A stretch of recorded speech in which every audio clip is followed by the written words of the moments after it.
What's going on YouTube? This is Mike Brown, aka Pandaman, and today I'm giving a updated deck profile for my Subterror deck. This past weekend I participated in the regional that was in Columbus. For all that information, I can't remember off the top of my head how many players were there. All that is in my Twitter feed. Go ahead and follow the Twitter. All the information will be in the description below. But I did go X2-1, lost 2. Drew 1. Unfortunately, I did not top. There was a bunch of draws and a bunch of people that also were X2-1, so it was kind of tight and I didn't make the cut. But let's get right into it. For the Subterror monsters, we play the 3 Guru, the heart and soul of the deck, obviously. When he's flip summoned, he searches any Subterror card, and once per turn, he can target himself and another monster on the field, flip it face down. If you control another face-up Subterror card, this becomes a quick effect. For another lineup for the Subterror monsters, we play the 3 Fiendess, the hand trap of the deck, the Negate. She also has a Monster Reborn effect. People forget about that effect. She targets a face-up monster on your side of the field, flip it face down, including she can also do herself to special summon any Subterror from grave or from the hand. The Negate effect, she discards herself from field and hand, targets a face-up Subterror monster you control, flip it face down to negate a card effect. The one-ofs, we play the 1 Archer. Archer's pretty cool. People forget about her effect. When she attacks a face-down set monster, she shuffles it into the deck. When she's destroyed by battle or card effect, she special summons a Subterror from the deck. Went back to the 1 Umastrix. Before, in my last profile, about maybe a month ago, I was playing the Stegosaurus that books the whole board. Felt like it was kind of repetitive. Had to change things up a bit. Umastrix definitely was kind of clutch this weekend, banishing a card, and also having the 27 booty. People couldn't get over it, and obviously plus final battle making it 4,700 was a real issue. That's it for the Subterror lineup. We're also playing 3 Lord of Heavenly Prison. Lord was actually pretty insane this weekend, being able to protect her back row. We'll get into the traps in a second. He protects all your set cards, including your monsters.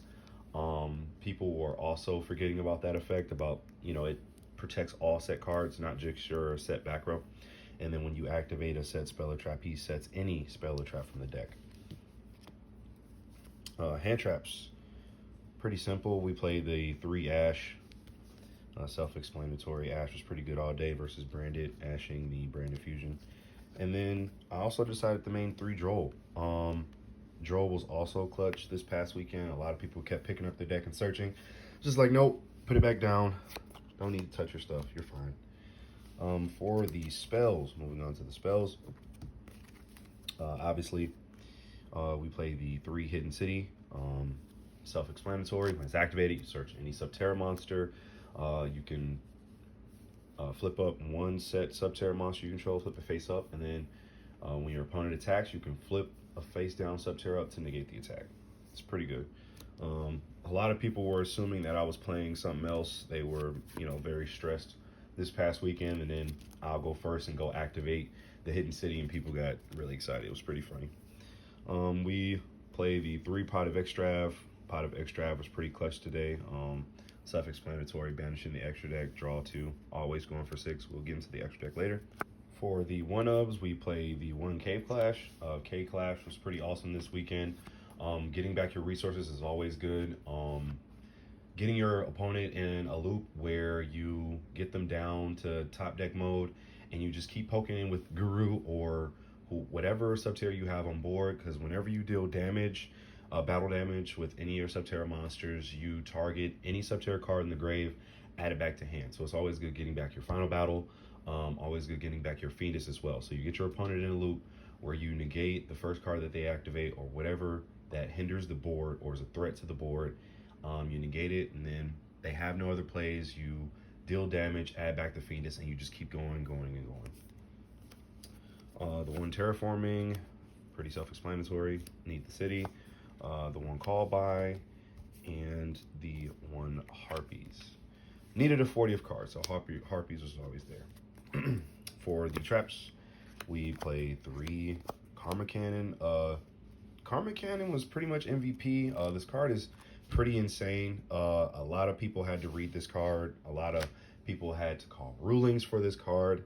For those who don't know, it's a Book of Eclipse for the entire board, but you don't draw cards in the end phase. But if any card is still face up after this card resolves, you have to remember, your opponent has to send it to the graveyard.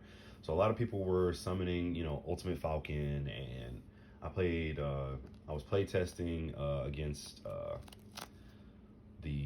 forgot the name of the deck, Super Quants, and the guy summoned the big Megazord for like 12 materials, and I activated Karma Cannon, and he said it was unaffected, and I said, I know, so you have to send it to grave. You do. It makes the opponent send this card to grave.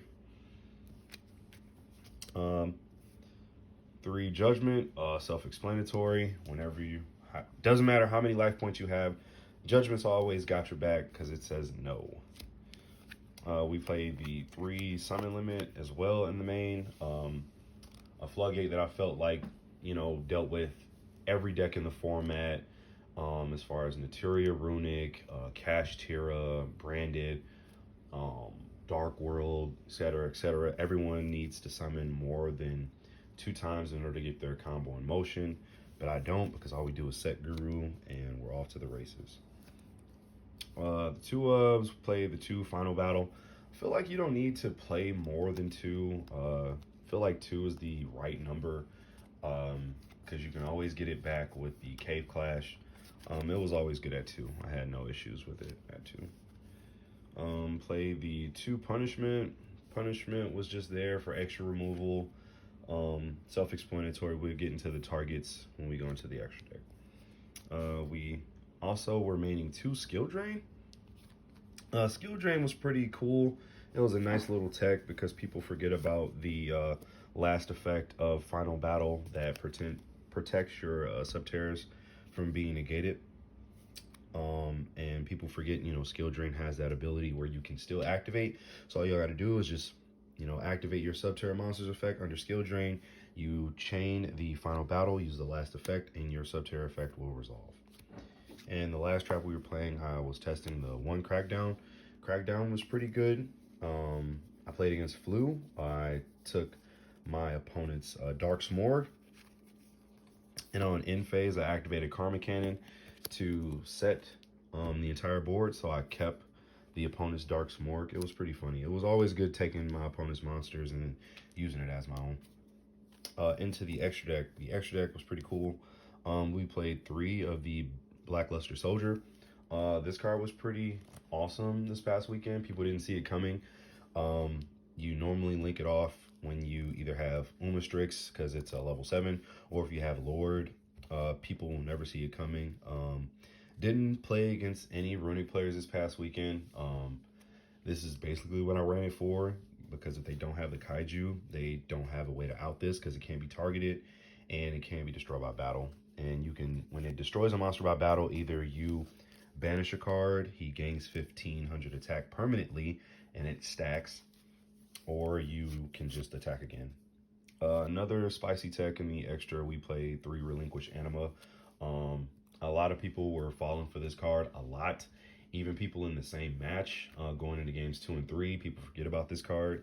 Fiendus was always like the number 1 way of getting into it. You normal summon a Fiendus, and if you have another Fiendus in grave, you reborn the other Fiendus just to have extra follow-up, and you make the Anima take their monster.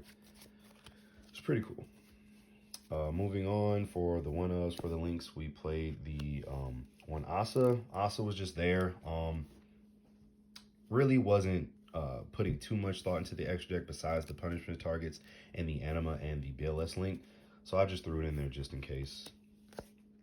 The 1 Link Spider, like I said, just in case.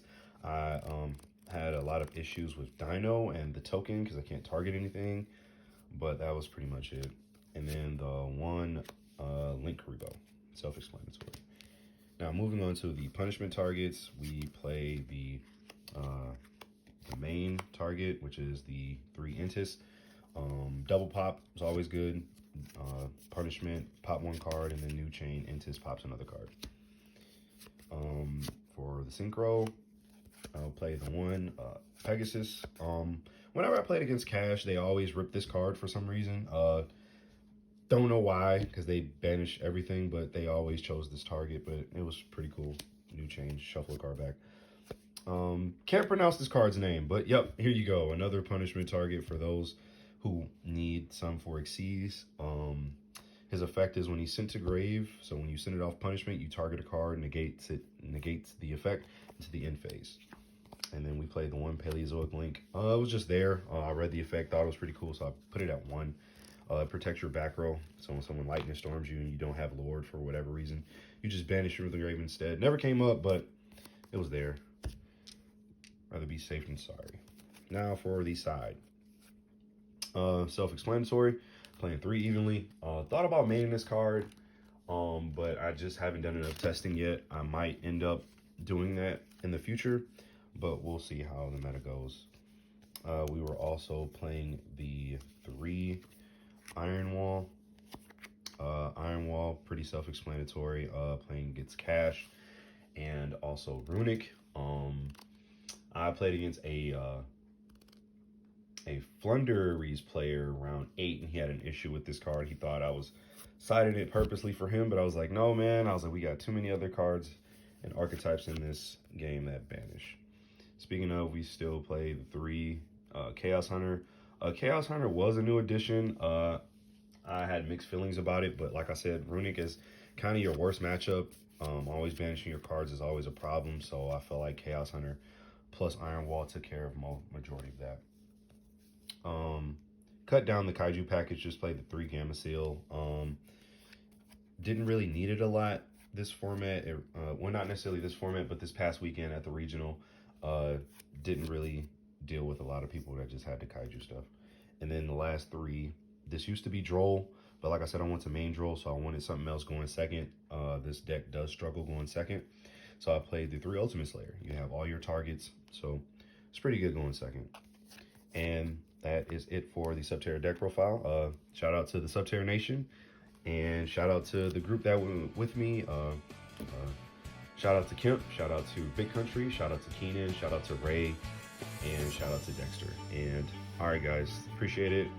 Make sure you like, comment, and subscribe. Let me know what else you want to see on the channel, and I'll see you next time.